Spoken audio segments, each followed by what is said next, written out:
Our sportsNOLA.com trivia question of the evening is one we've been bandying about, and we're interested to see the answer because we don't know it. The Saints have drafted 529 players in their history. What two universities have produced the most Saints draftees? Here we go. Do you know? Nebraska, I had them. Southern California, I did not have them. 17 players each. I had Nebraska, Bama, and Florida on my list, and I got one of the three. So here's a good list of, over the years, the most players drafted by a college. And there's Nebraska and USC tied. Ohio State, that's a good one we should have thought of. Notre Dame, Oklahoma, Tennessee, LSU, and three others with 9 each. And, you know, what do those schools have in common? The answer is very simple. Winners. Winning programs, big programs, that's been a focal point over the years. Not so much under Sean Payton, where they've taken flyers on guys from very small schools and had some success in the process, but understandable how teams go toward and gravitate toward teams that have had success and big programs at that. It's time now for our hot seat segment where we place Brian Alley Walsh on the hot seat with a hot topic of the day and see if we can make a fool out of him. Will the New Orleans Pelicans make the playoffs this season? If so, why? If not, why not? Brian, the floor is yours. Thank you, Doctor. Well, as we begin phase 2, the secondary section of the NBA season on Friday, the Pels go to Orlando on Friday. They've got Miami Saturday, Toronto back home on Monday. They wasted a great opportunity the last homestand recently, prior to the All-Star game. They got a 3-game streak there that they lost. And those 3 games, I know Anthony Davis was hurt, and hopefully he's going to be healthy for this stretch run. It was a great move that he sat out the All-Star game. I thought he would do that last show, and he did, and it was the right thing to do. All right, there's obviously 3 teams involved fighting for one position, the 8th position in the Western Conference. Right now, Phoenix has a slim lead on Okie City, and the Pels are trailing Okie City by a half a game, I believe. All right, as we go to the last 29 games, all right, New Orleans has the best home record of the 3 teams, Phoenix, Okie City. The worst road record of the 3 teams. They play Phoenix twice more, home and away, and they finished their series with Oklahoma City, and they win 3-1. So if there's a tie in there and all that stuff, they'll win it against Okie City.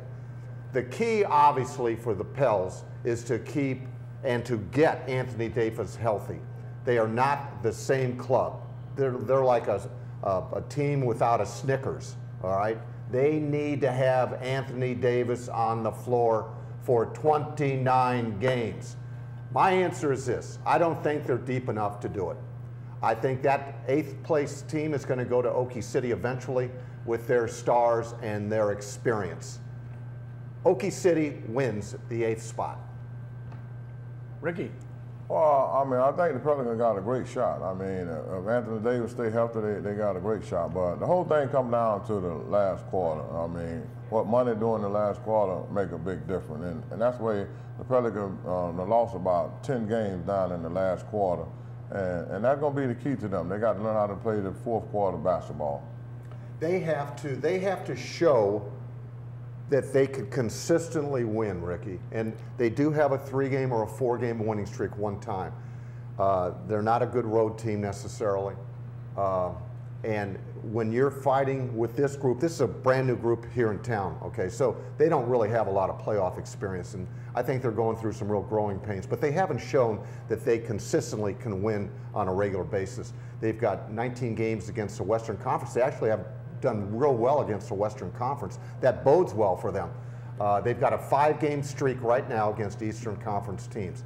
They need to break these down into 5-game quarters or 5-game departments.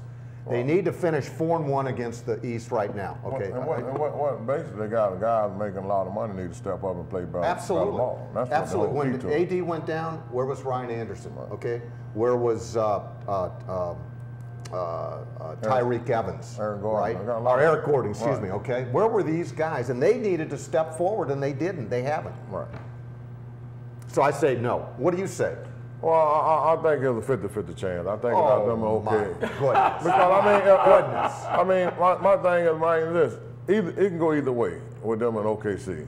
That's the way I put it. I'm not ruling them out. And I'm not saying the end. I say OKC, they don't turn me on neither. So are you against Celtics? That's an easy go either answer. way. Yes, right. We can all say that. I know. It's a yes or no question. You're a Hall of Famer. I would say yes. Okay. All right. All At right. least you went Fair out on a enough. limb there finally. All right. We pushed him off the ledge. We got him to give us an answer. I'm The great prognosticator, Ricky Jackson. I'm with the Pelicans. Politician, vote for him.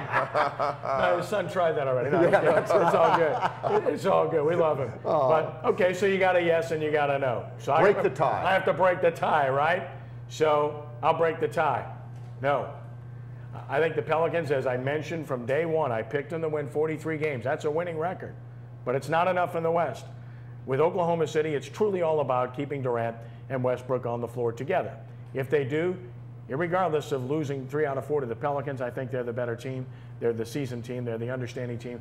And they have 2 players that are superior to any 2 players that the New Orleans Pelicans have. They have 2 of the top 10 players in the league. The Pelicans have 1.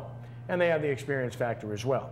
With regard to the Pelicans, they've lost 3 straight games at home. Off of that incredible win at Oklahoma City, they had to continue momentum. Fully understandable, with or without Anthony Davis, that they lose to the Bulls the following night on very, very short rest with weary legs against a really good team. In particular, when Davis went out, and I was at the game, and they were like the ball deflating completely. Not the Patriots, but I'm talking about deflating completely at that point in time when Davis left the game. But the next game was the one that really stung. They had a double-digit lead against a poor team, Utah, at home in the second half, and they blew the game. I don't care who's playing. When you're at home and you're up double figures in the second half, you need to win that game. And then they no-showed against Indiana. They went on break before the break, basically, and lost that game. Real bad sign. Now, they will get Davis back. They will get Anderson back. They will get Holiday back. So they'll be at full strength. And I keep hearing, boy, I can't wait to find out how good we'll be or how good they'll be when we get all of our pieces together. The problem is they never can get them together. Eric Gordon was the guy before the previous 2 years that couldn't get on the floor. Drew Holiday has missed more games than he's played just about since he's been here. So maybe you have a pattern developing here. Maybe you can't count on these guys being together. And if you do, what do you do at point guard? Evans played very well in Holiday's absence. Now do you put him at the 3, bring him back off the bench where he doesn't want to be? Now you got a chemistry issue. I think they're good enough to compete. I think they will, but ultimately, I think they fall just short. When we return, we'll talk about the Pelicans and look at their upcoming schedule and more as Sports NOLA TV continues.